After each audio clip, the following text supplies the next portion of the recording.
আচ্ছা, নারীরা কি ইতিকাফ করতে পারবেন? হ্যাঁ, অবশ্যই নারীরা ইতিকাফ করতে পারবেন, কারণ কোরআন এবং হাদিসের যে ইতিকাফের আলোচনা রয়েছে সেখানে আমরা দেখি যে পুরুষের পাশাপাশি নারীরাও ইতিকাফ করছেন। নারীরা যদি ইতিকাফ করতে চান তাহলে কি তাকে পুরুষের মতো জামে মসজিদেই যেতে হবে, নাকি তিনি বাসায়ও ইতিকাফ করতে পারবেন? নারীদের ইতিকাফের বিধান হচ্ছে নারীরা মূলত বাসায় ইতিকাফ করবেন, ঘরে ইতিকাফ করবেন, পুরুষরা মসজিদে গিয়ে ইতিকাফ করবেন।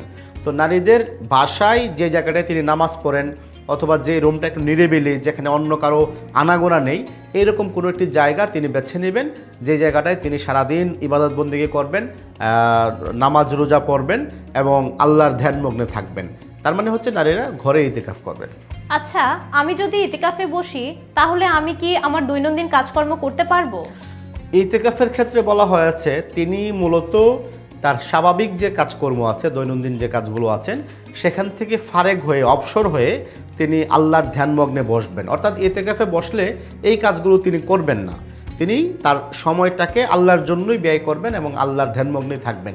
তবে হ্যাঁ, যদি কারো ক্ষেত্রে এরকম হয় যে তিনি ইতিকাফে বসেছেন, তার বাসায় প্রয়োজনীয় কাজ করার মতো অন্য কোনো মানুষ নেই, অর্থাৎ অন্য কোনো নারী নেই, অথবা কাজের মেয়ে নেই, অথবা প্রয়োজনীয় রান্নাবান্না করবার মতো এরকম কোনো মানুষও নেই, সেক্ষেত্রে তিনি চাইলে প্রয়োজনীয় কাজগুলো যেমন রান্না করা অথবা জরুরি দুই একটি কাজ তিনি করতে পারবেন। বাকি সময়টা তিনি একান্তে আল্লাহর ধ্যানমগ্নে কাটাবেন এবং নামাজ রোজা ইবাদত বন্দেগীতেই থাকবেন।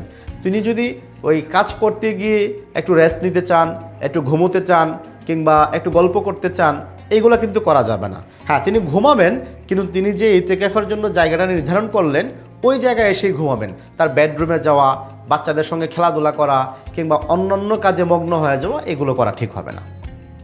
অসংখ্য ধন্যবাদ আপনাকে। জি, আপনাকেও ধন্যবাদ।